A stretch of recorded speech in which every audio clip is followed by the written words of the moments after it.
it's been a big weekend, lots of polishing going on. Boatworks is a great yard to be in. Fantastic, the crew really look after your boat here, but it's always good to be getting out of the yard. Anyway, just about to go back in the water. I'll go back, tie the boat up at home and come back and give Bruce a hand. Well, my job's finished. The boat's back in the water. And now Bruce has come out and we've got a week anti-fouling on his. Let's have a look at the bottom. This is L-Tech Vivid after 2.5 years. So interesting to see what she's like.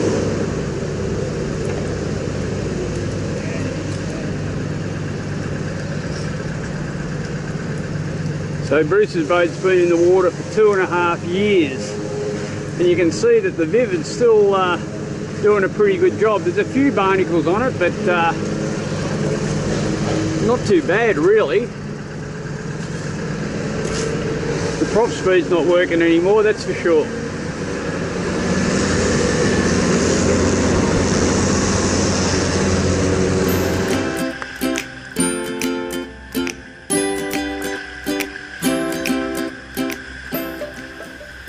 Well, we don't wear skimpy bikinis. Hell, it frightens me when I take my shirt off. There's definitely no one pregnant here. This is motor sailing for old dudes. We do live on a boat, and we do cruise extensively along the Australian coast. Join us and visit some great destinations. Learn how to look after a boat and live off grid. It might even get you enthused to do the same thing.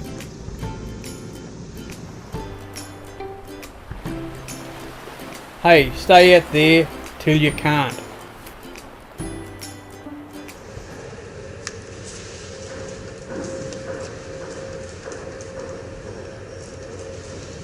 Once again with the Cleaner Works gel coat restore, cleaner and restorer. Great stuff, gets all that stain off.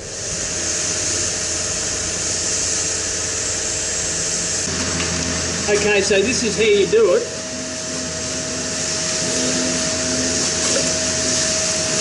You get your most comfortable chair, put it under the boat, put your mask on, and then you grind.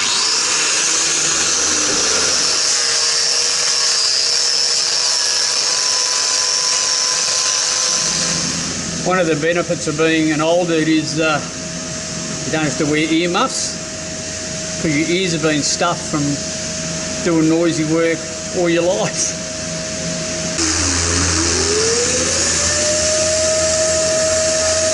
Where we did my boat wet with the Scotch-Brite pad, Bruce uses a hard anti-foul on this boat, but it makes it a little bit harder. You can't do it, well, we feel you can't do it wet like we did my boat. I use an ablative anti-foul, and you can do that wet. It brings it back pretty well with the Scotch-Brite. But with this harder one, we rub it back with 40 grit, Bruce? 40 grit sandpaper. So we're just rubbing it back. Now we do it dry. We've done this for the last, 8 years, and we've come up with lots of different ways of doing it. We used to do this wet, but it was very, very messy. So we've come up with a system, or Bruce has come up with a system where he's using the random orbital with 40 grit on it, and it runs down here to a vacuum cleaner, bought from Aldi, and that takes all the dust away. And you have to be very careful when you're doing rubbing back anti-fouling like this, because there's a lot of nasties in it, and if you get that dust in your eyes and in your lungs, it's not really good. So some sort of extraction system is an excellent way of doing it.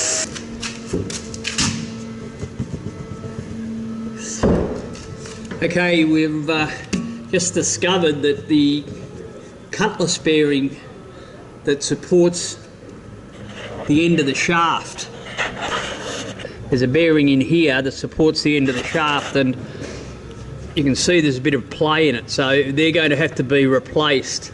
So what we've got to do is take this nut off. There's a split pin that holds it on. We've got to take the split pin out, take the nut off, drive the prop off, and then we're going to pull the shaft out and replace the bearing, the cutlass bearing.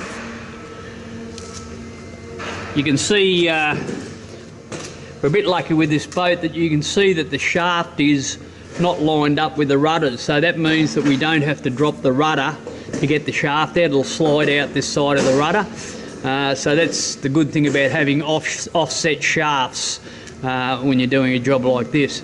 So we'll show you how we do it as we go along.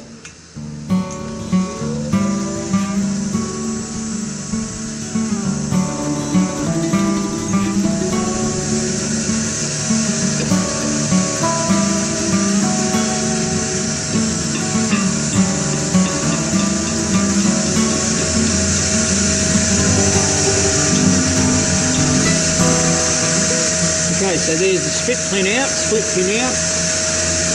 Now we've got to try and get the nut undone.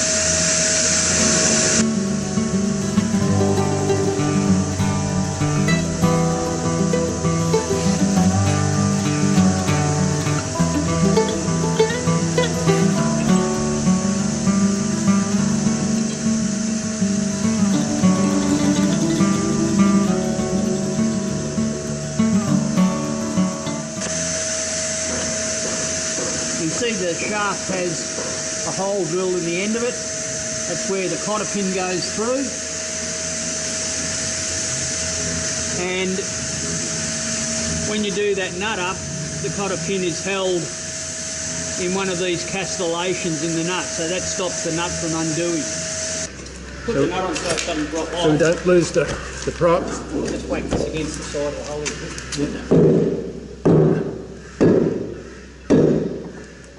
There she goes.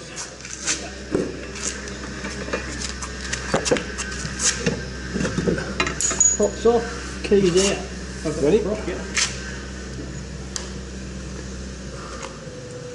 Yep. Okay, same again on the other side. So one came off easy, but this one we've given it a fair old whack and she's not going to come, so we're going to use a puller.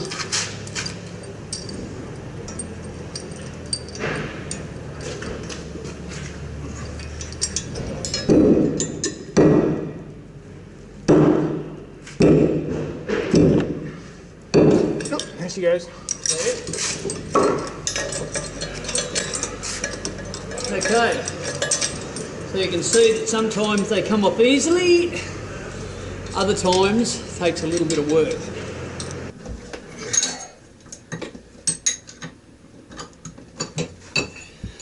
You can see Bruce has taken all the bolts out of the coupling on the back of the engine, and that shaft will slip backwards now, and we'll take the coupling off, and then the whole shaft can be drawn out through the back of the boat.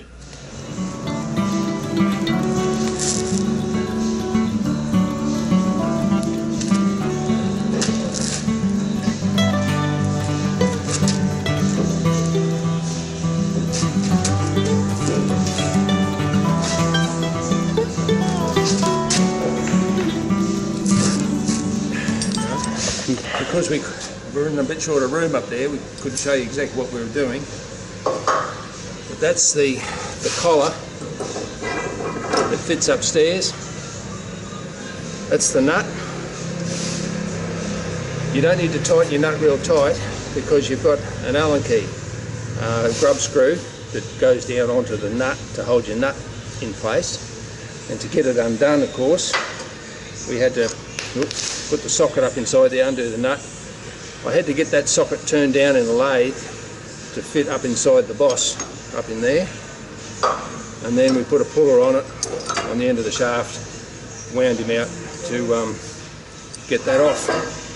So that's what you'll need if you've got anything, a system same as this, a puller and a nut to fit your shaft. And the interesting thing about these shafts is they've been turned with a taper the same as the prop taper on each end. So you can see in this part of the shaft there's a little bit of wear where it's been wearing in the cutlass bearing. Not too bad, it's not worn out by any means, but if you did get a bit of wear there, the idea is you can top and tail the shaft, so you can put your prop on that end instead of your coupling and put your coupling up the other end of the shaft. Both of those tapers are the same each end, and that'll take the wear away from this position on the shaft. So you get double the life out of your shaft virtually if you have them built like that. Okay, so there's 2 cutlass bearings supporting the shaft. We've got the shafts out.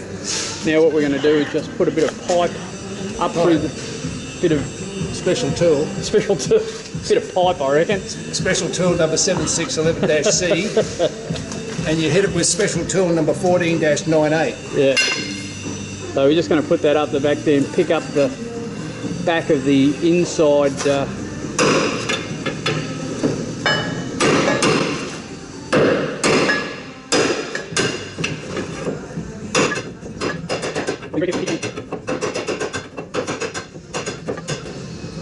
If it doesn't work, you've got to cut the bearing out. saves the work of cutting it out. So this is the bearing we're trying to remove, and it hasn't really moved that much, so what we might have to do is get a hacksaw in there and saw through the bottom of the bearing and relieve the pressure.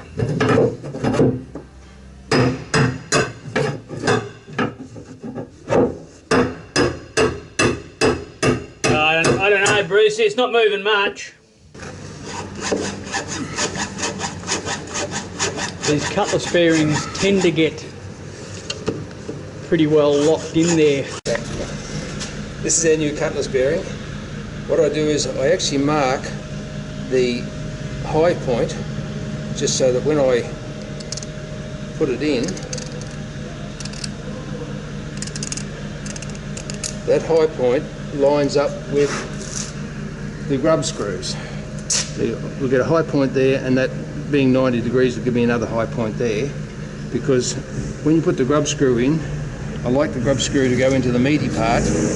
We'll do it in a few minutes. We actually drill a slight indent in there to give the grub screw somewhere to live. So we'll get this in.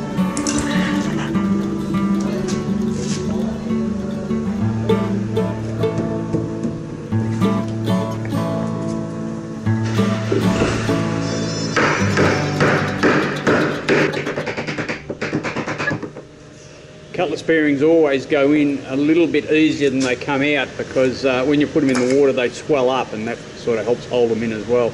But now what we're going to do is drill a couple of holes in here, but you don't want to drill right through the cutlass bearing, you just want to drill into it a little bit, and never put screws in here and tighten them up too much, because you'll crush the cutlass bearing onto your shaft and put a hard spot in it. So we just drill a little indentation through here into the cutlass bearing, and then we'll put a screw in, and that'll hold it in position. The other thing you might notice is I haven't driven that cutlass bearing right home. There's a reason behind that. Is when I was in the Kimberleys a few years ago, I tore one motor clean off the engine mounts in the Bonaparte Golf. That's why they call it the Bonaparte Golf. And the propeller, when the motor fell off the engine mount, she went forward and rolled over about 20 degrees, and the back of the propeller came up and chewed the back off the stern tube. So my stern tube's a little bit shorter than it ought to be. So the cutlass bearing is actually in the right place. I wish you'd have been there with a camera, Brucey. Would have made good footage. Yeah, at 11 o'clock at night. All right. This shaft's ready to go in anyway, now, Bruce. Yeah.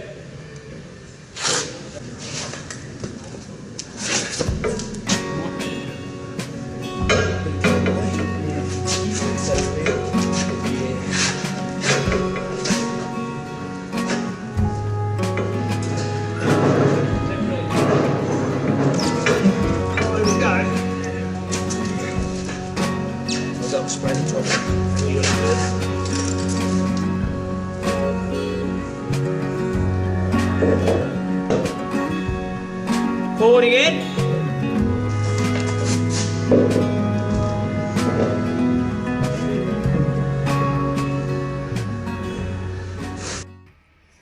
What are we doing here, Brucey? This is because I hate barnacles on props, and I will try anything. So this is a product called fluorocatalytic conversion, and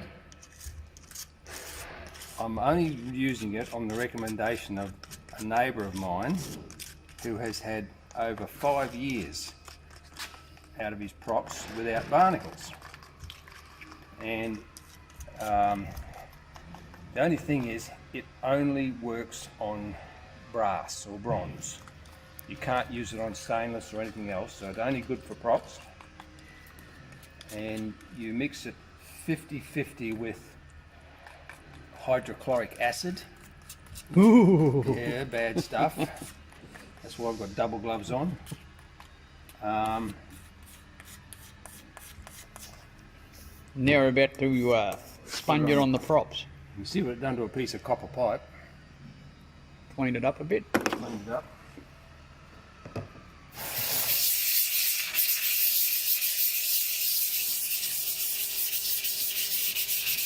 I don't know how this is supposed to go on, whether it's supposed to be thick or thin or...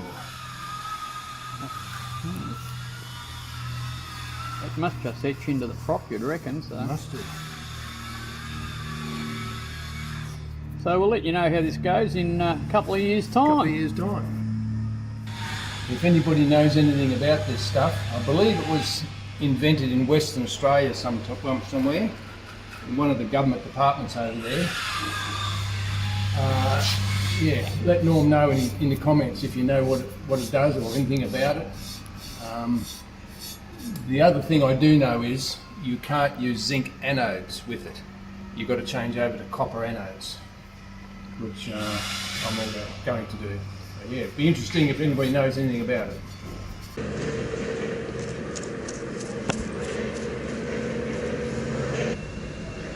So we're using power wax first up on Bruce's boat, another great Cleaner Works product. Bruce's boat is painted with 2-pack and a few little stains on the paintwork, a few dull areas, so we're just giving a light cut with the power wax first, and then we'll put a coat of super seal it over the top of that, and it's coming up pretty good. We're doing this one by hand. I'm not using the buff and the polishing machine, so I don't think we have to. We'll just see how it goes. 2 of us on the job, which makes it a bit easier too, but I'm not sure. I think it's a bit easier pushing a rag around than it is swinging the buff and the polisher, so we'll give it a try anyway.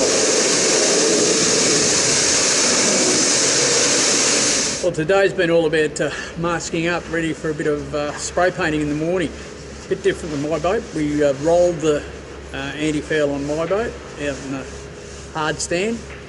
We're in a shed here so we can spray, and Bruce is going to spray a couple of coats of L-Tech Vivid on the boat. It lasted 2.5 years last time, so it's a pretty good run out of it.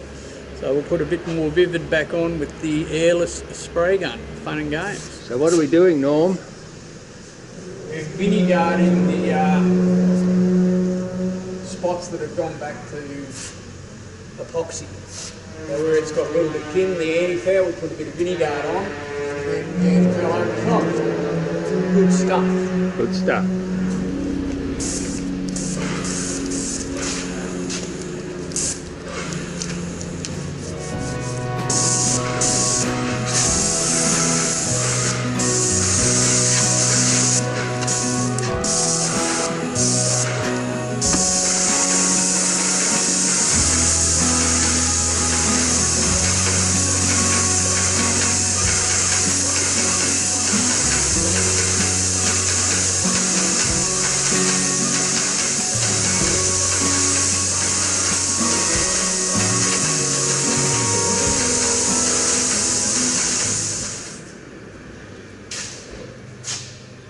So that's the antifoul sprayed on. What we've got to do is let it dry a little bit and take the masking off. So this is a bit of a high job and hard to get to, but the only way we could get up here was with 2 scissor lifts and a 6-metre plank. Bruce is out on it at the moment. So what's the story, Bruce? What are we doing up here? So we've got a leak in these windows, it's leaking back into the boat, and what we're going to do is take out that rubber seal, a bit of it anyway, and fill the bottom of that window with Sikaflex. Water coming out from there. Oh wow, so it is filling up from there. It's filling up with water.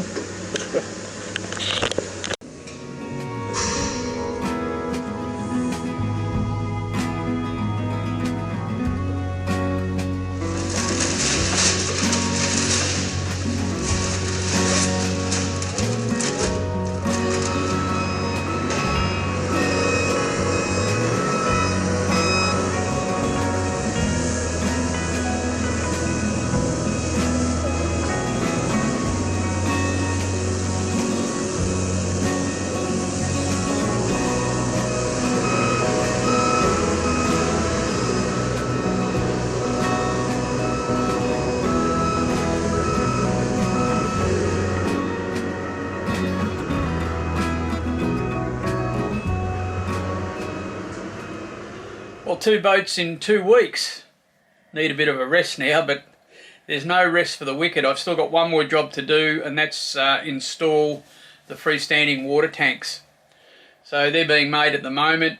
We'll put them in, and then once that's done, I'll start looking for some weather for our trip south. So I hope you've enjoyed the vids. Please give us a like, make a comment, ring the bell, and I'll see you next week. Cheers, dudes.